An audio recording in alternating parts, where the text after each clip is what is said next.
This dresser came to me with failing finish and missing veneer.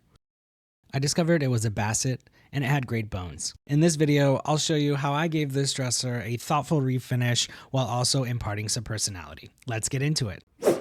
If you're new here, I'm Jeremy and welcome. This project is actually my entry for a mid-century modern furniture flip challenge hosted by Lisa over at Ivy Lane Home. I'll link a playlist in the description so that you can check out some of the other competitors' entries as well. To get started, I'll go ahead and remove the hardware. I am going to reuse these top knobs, but I will be replacing the pulls on the bottom. Once I have all the hardware removed, I will move forward and give the entire dresser a clean with a 50-50 mixture of denatured alcohol and water.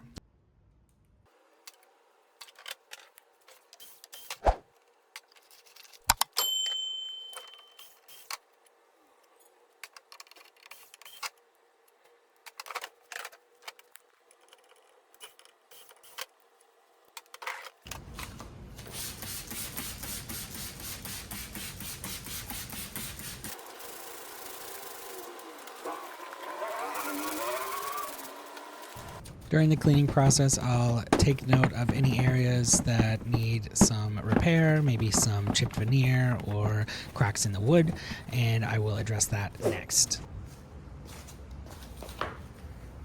On the left side of the dresser near the back, there is some missing veneer, but also some loose veneer. So before I fill this in with a wood filler, I will use a glue syringe just to get underneath the loose areas and fill it with glue. After that, I will clamp it to dry.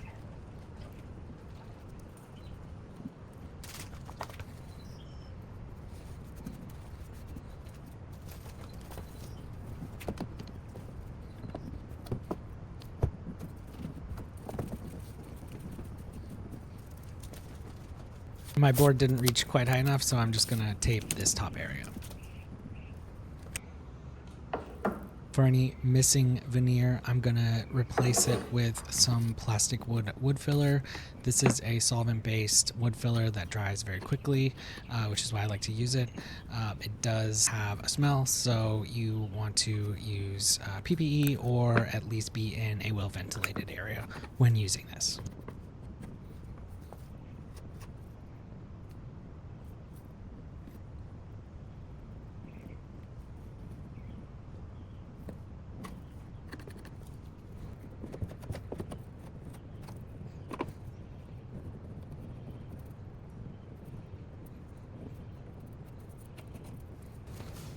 The trim piece below the top drawer was loose, so to address this I will use some more wood glue and a syringe and then clamp this to dry.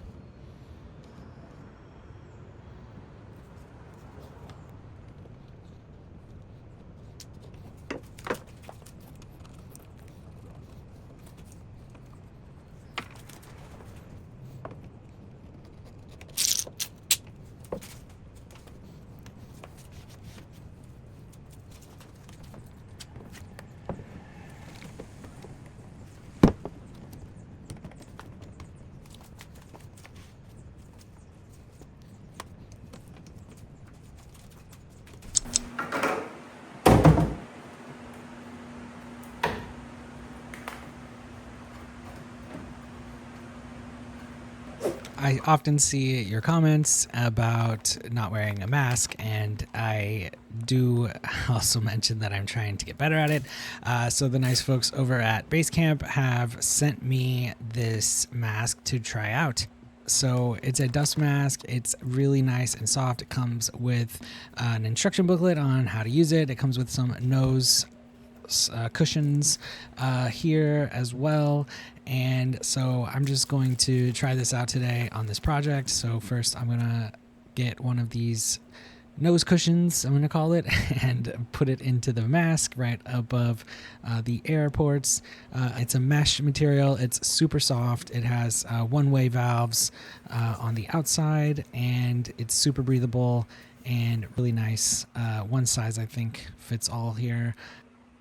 And so let me just try this on. One strap goes over your head. They did send me a message saying don't put it over your ears. And then the bottom strap just attaches with Velcro. If you want to try one of these out, check the link in my description for 10% off with the code. All right, moving forward, the next step in the process is to remove the finish from the dresser and the drawer fronts.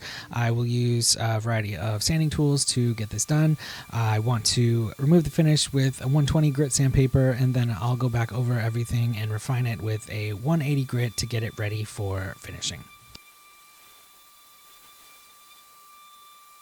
I do have to say that this mask from Basecamp is super comfortable, and it is really helping to cut out any of the dust. So I definitely think that you should give these a try if you're interested.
For the base, the front board was actually missing, so my plan is to cut off these extra side pieces and then I will attach some legs.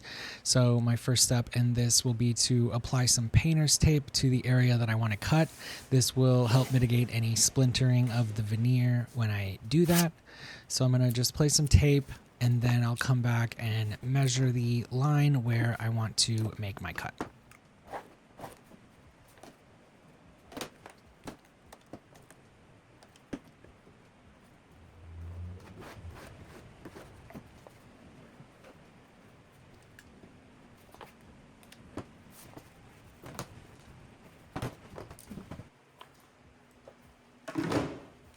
I will use a board as my guide for my saw. So I'm going to use my saw and line it up to the cut line and then figure out where I need to clamp this guide board in order to get a cut right at the spot where I need it in a nice level line.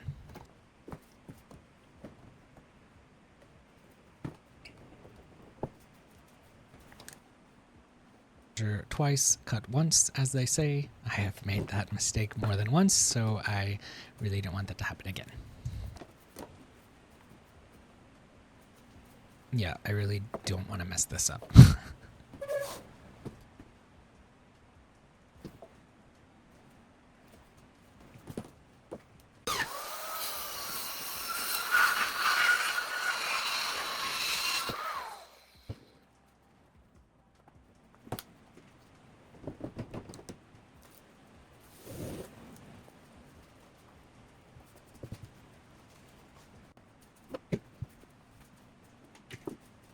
And I'll repeat the same process on the other side with my trusty little plunge saw.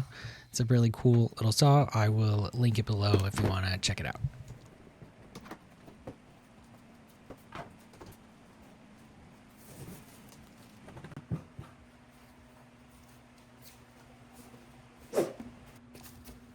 Before I finish sanding, I will just address any additional veneer issues that I've come across, again with just some glue and a glue syringe, and then I will tape this up to dry.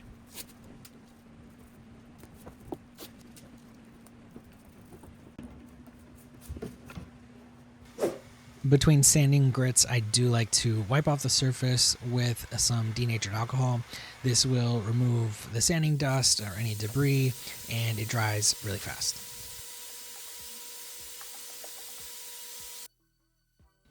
I have removed the bulk of the finish that was on the dresser with my 120 grit, and now I'm just moving on to a 180 grit to smooth everything out even further.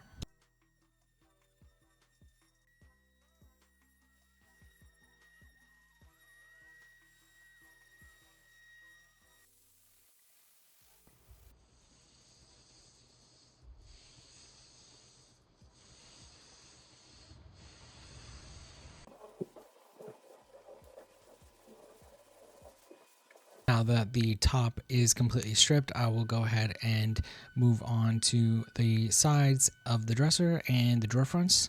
Again, I will go through the process of sanding with a 120 grit to remove most of the finish, 180 grit to smooth everything down, and then again some variety of hand sanding tools to get up into different crevices. And when I need my surf prep sander for square edges, I will bring that out as well.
The top drawer is curved, so in order to mitigate busting through the veneer, I will use this soft sponge attachment for my 5-inch orbital sander. This will help the sandpaper to conform to the surface instead of digging into it.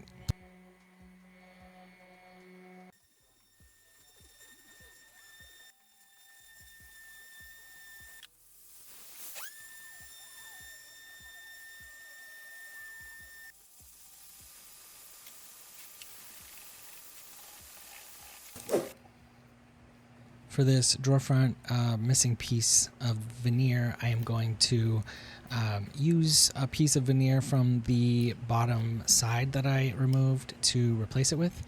So first I will go ahead and just get a nice clean area that I can match cut out of new veneer to fit into.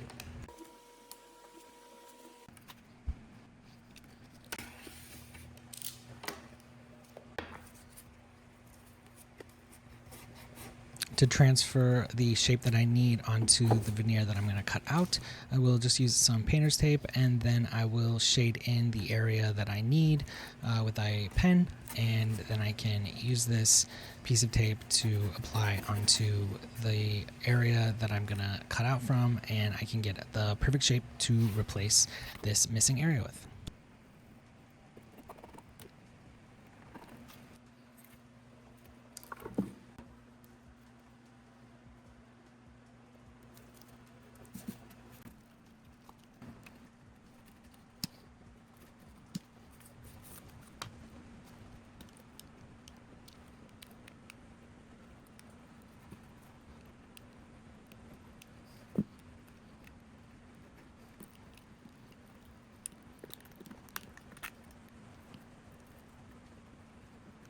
To adhere the veneer piece, I'll just use some wood glue and then place the veneer piece into the area and wipe away any excess glue before clamping down to dry.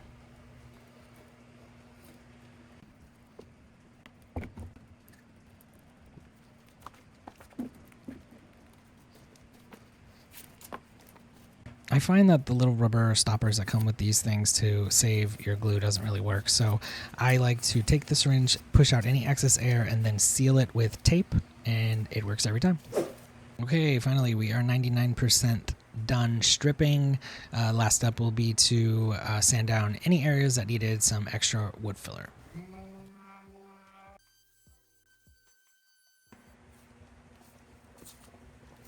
And this is finally dry here, this little patch that I made. And so finally I will go ahead and trim this down to the edge and then do some sanding just to make sure everything is nice and smooth and level with this surrounding veneer.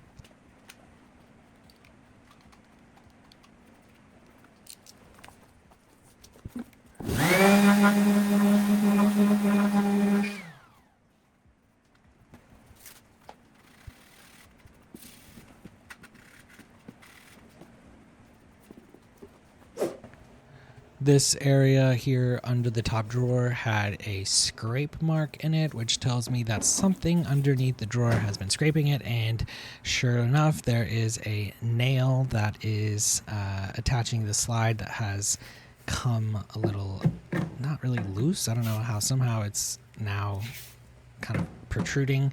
So I will just use my hammer just to try to move that back into place, and then I'll tap the nail down below the surface, so hopefully this is no longer an issue. Next, I want to clean everything off really well again, so I'm using some denatured alcohol here on a white rag, and I will wipe down the whole dresser to remove all sanding dust and debris. Next, after that, I will go ahead and seal in the wood and bring out the wood grain using some clear shellac.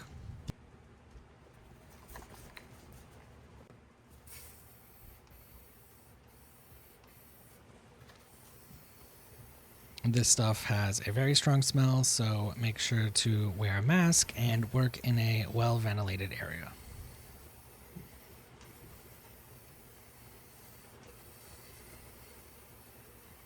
I love spraying shellac. I think it just really brings the wood alive again after working with it for so long and dulling it down and getting off all of that original finish to now reveal this original wood grain in its all natural glory. And it's really one of my favorite parts of this process.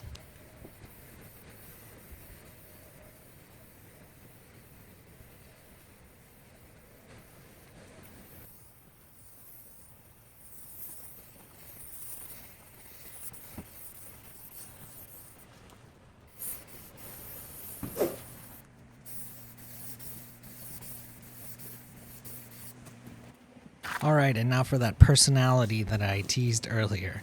For the top drawer, I want to give it some interest. So I had some of these burl sheets and some leftover walnut peel and stick veneer, and I had an idea to do a checkerboard pattern using these. So that is what I'm going to do. I need to measure my drawer again just to make sure I have accurate measurement. The top drawer is sectioned into two 4-inch tall by 32-inch wide sections.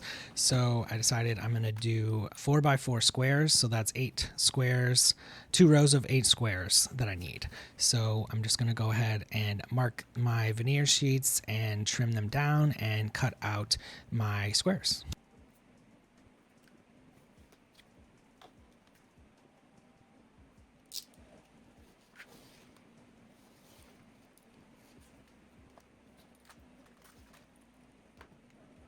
After trimming down the sheet, I'll just mark it to 4 inches in the center. So I've got a 8-inch wide, 32-inch long sheet here. So I will slice this down the center, and that will give me 2 sections that I can then mark every 4 inches to make my cuts for the squares.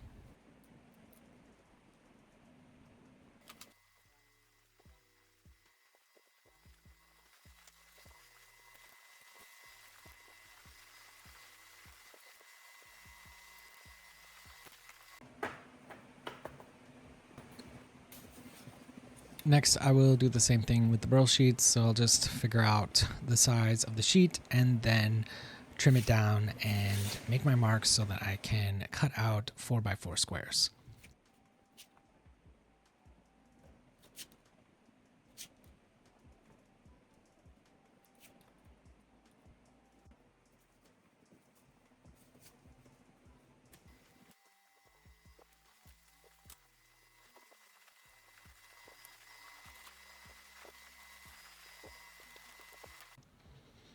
had a couple of ideas what I could possibly do as far as the pattern goes. So I'm just doing some experimenting here, laying them out in different configurations to see what I like best. My first idea was to do 4 of the walnut on the edges and then do a block of the burl in the center. But then I thought maybe I wanted to do the checkerboard that I had thought about earlier, so then I just went through a couple of different ideas for that before going ahead and locking something in.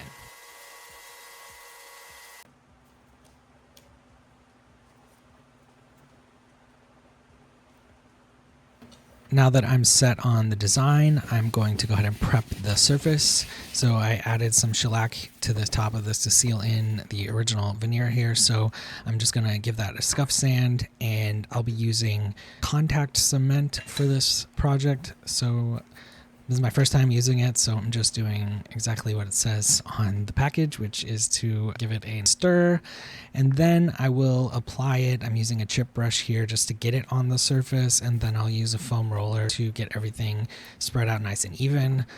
I wasn't sure if that was enough, and I was worried about the veneer coming off, so I just wanted to make sure I had a good amount of glue on here. So I'll apply the glue to both surfaces. I'll apply it to the drawer front and to the back of the veneer, and then it says to let it sit for 15 minutes, so both surfaces are mostly dry but slightly tacky to the touch, and then you can adhere them together.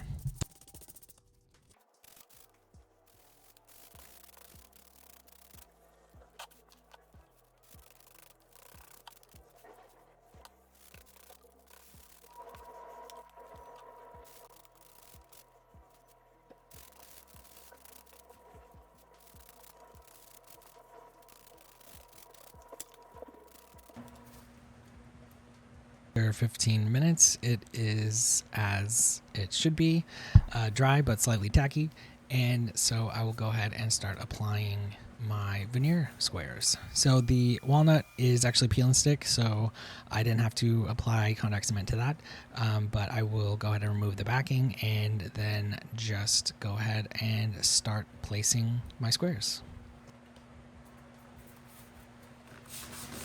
Because these squares are so small, it's easier than a large sheet of veneer to get it adhered properly, so I'm not using anything fancy. I'm just using a folded over piece of cardboard that is rounded, so I can use that to just press down and make sure I get contact on all parts of the veneer square. And I'll just go ahead and repeat this process in the pattern that I have decided on.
So the area is actually just slightly less than 4 inches.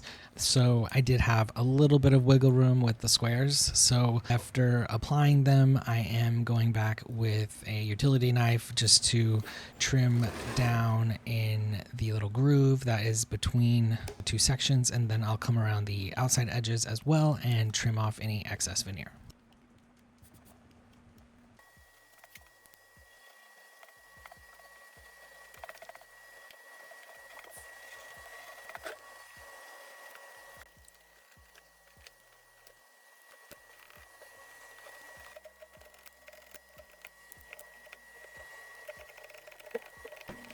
And then I'll come in with a hand sanding block just to make sure that those edges are nice and smooth.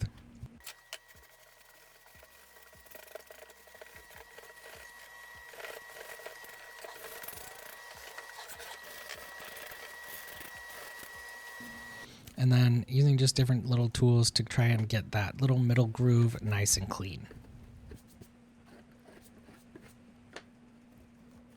And then finally, I'll just go over the whole front of it with a 180 grit sanding paper.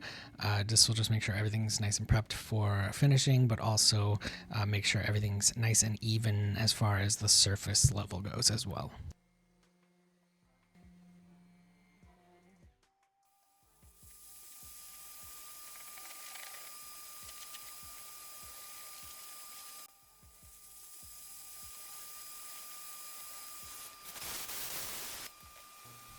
And last, I'll just wipe everything down with some denatured alcohol, just like everything else.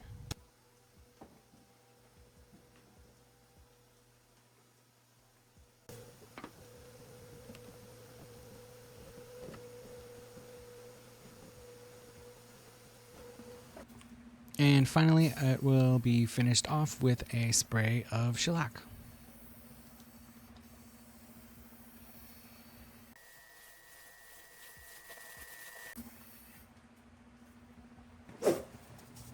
To camouflage the areas that I added wood filler to, I will come in with some acrylic wood touch-up paints.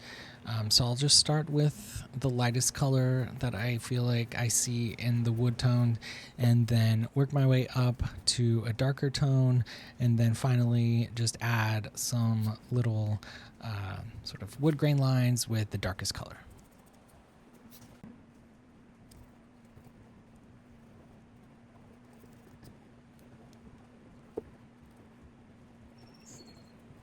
This won't be perfect, but it should blend in well. And then after I had everything put back together after the shellac, I noticed these edge trim areas were a little too light and were standing out too much, so I'm coming in with a stain just to help those areas recede.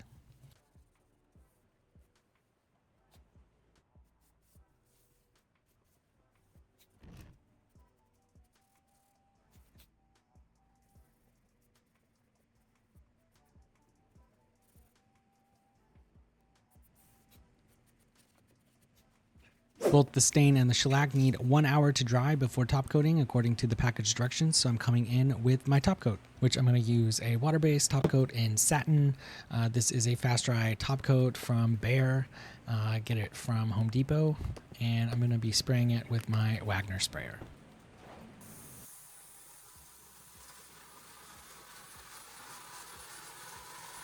This particular top coat is really white and milky in the can, and it looks white as it goes on, but it does dry super clear. And just to get ahead of any comments, no, I do not address the back of this. I do leave it as it is. I know that is something that people like to talk about, and so I just thought I'd let you know that now. I'm going to reuse the top knobs as I mentioned, but I do want to move the placement now that I have put these squares on here. So I want them right in the center of this second column. So I'm just going ahead and marking the center of these squares and drilling new hardware holes for the knobs. I will go through the different sizes of drill bits just so that I don't rip out any of the veneer on either side of the drawer.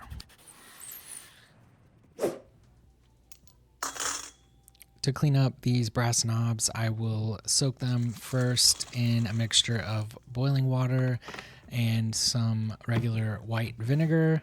I do about a half and half, I guess, ratio. I don't measure this out, but I just let that sit. That will loosen up the gunk and the tarnish on there. And then I'll come back with some Barkeeper's Friend and some steel wool, and I'll just scrub them clean. It usually comes off pretty easily after soaking them for a bit in the vinegar mixture.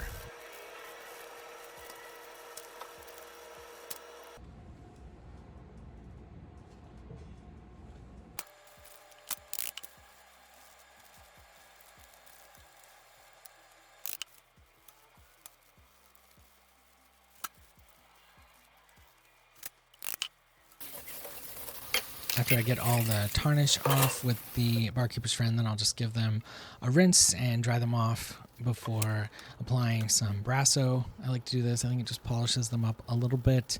And then after that, I'll rinse them off once again and then make sure they are nice and dry.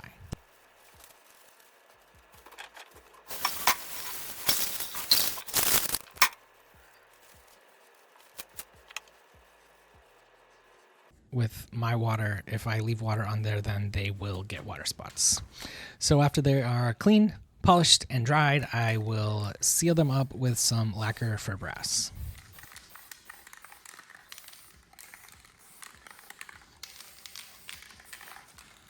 Don't they look like shark teeth? All right, for the bottom poles, I decided to go with these more streamlined, clean versions of the brass poles. So I got these on Amazon, and they actually are the same hole distance as the holes I already had, so I didn't have to worry about drilling new holes for these.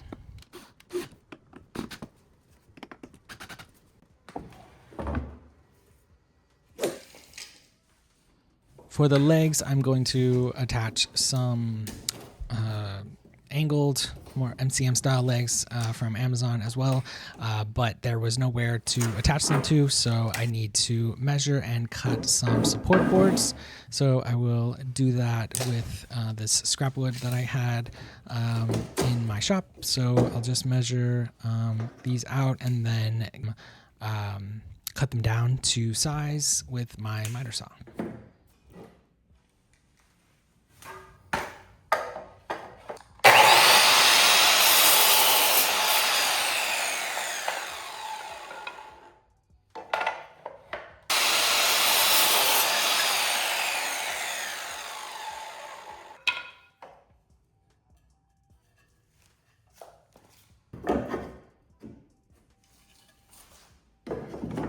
I'll be attaching these support boards to the frame with pocket hole screws, so I'm just marking the direction I need to drill my pocket holes so that I can attach these. To drill my pocket holes, I'll be using this Craig jig knockoff that I got on Amazon, and using my drill that needs to be charged.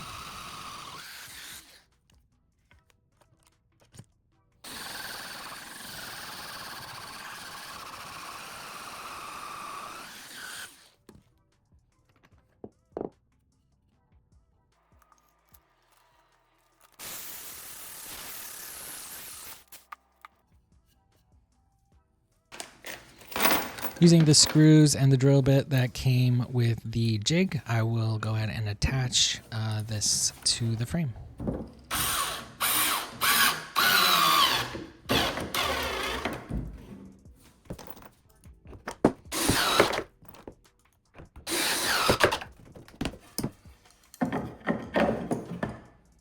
When I went to do the other side, I realized that the bracket for the legs is bigger than one. So I went back and cut 2 more of these support boards, and then I realized I just need to shim up the second one to be at the same level as the first one, and that worked perfectly.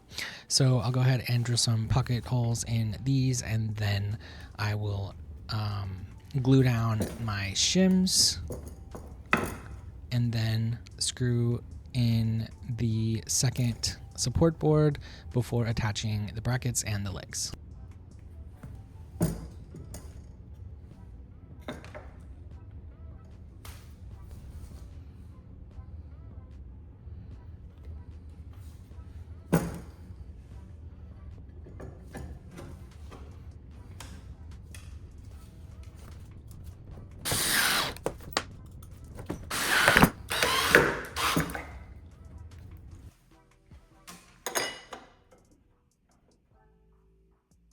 And finally, I need to attach the legs, so I'll go ahead and place the bracket where I need it and then mark where I will be drilling pilot holes for the screws to attach the bracket.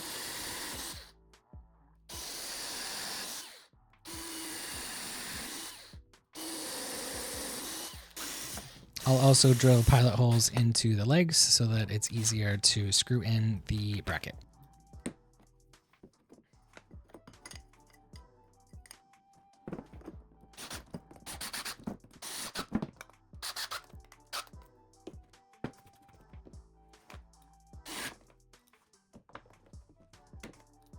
I like to only partially drill in the screws until they're all 4 there, and then I'll go ahead and tighten them up so they're perfectly positioned. All right, back at where we started here, missing veneer, failing finish, and overall a lack of personality. So after a lot of work and a little bit of creativity, this is where we ended up. I had a lot of fun with this one. I really love this burl checker pattern that I added to the top drawer. My repairs here on the left of the back blend in pretty well, I'd say. I love how the veneer just pops with its natural form. I think Brie approves, or maybe she just likes the rug. I think the stain that I added to the edge really helps to blend that in. I'm super happy with the new hardware that I added for the bottom. I think it adds a modern touch, and then lifting it off the floor with the legs I think was a smart move as well. I'd love to hear what you thought in the comments, and if you don't already subscribe, I hope I earned your subscription today. Thank you so much, and we will see you next time.